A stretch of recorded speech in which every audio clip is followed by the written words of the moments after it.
Co-President of the Europe of Freedom and Democracy, Nigel Farage. The floor is yours. Well, here we are, on the edge of a financial and social disaster, and in the room today we have the four men who were supposed to be responsible. And yet we've listened to the dullest, most technocratic speeches I've ever heard. You are all in denial. By any objective measure, the euro is a failure.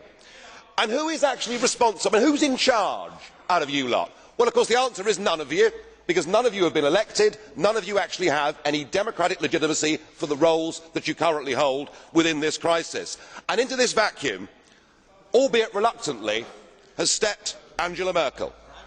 And we are now living in a German-dominated Europe. Something that the European project was actually supposed to stop. Something that those that went before us actually paid a heavy price in blood to prevent. I don't want to live in a German-dominated Europe, and nor do the citizens of Europe.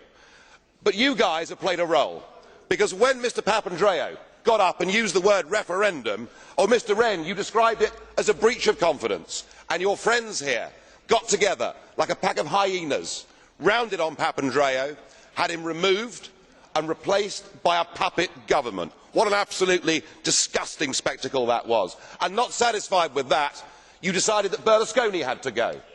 So he was removed and replaced by Mr Monti, a former European Commissioner, a fellow architect of this euro disaster, and a man who wasn't even a member of the Parliament. It's getting like an Agatha Christie novel, where we're trying to sort of work out who's the next person that's going to be bumped off. The difference is we know who the villains are. You should all be held accountable for what you've done. You should all be fired.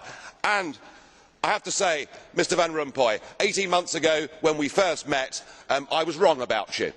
I said you'd be the quiet assassin of nation-state democracy, but you're not anymore. You're rather noisy about it, aren't you? You, an unelected man, went to Italy and said this is not the time for elections, but the time for actions. What in God's name gives you the right to say that to the Italian people? Thank you.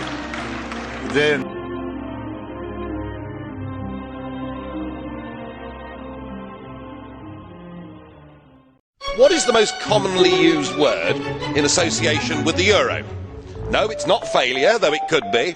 No, it's stability, isn't it? A decade ago, everybody said, once we've got the euro currency, it will bring us stability. Well, I would suggest a decade on,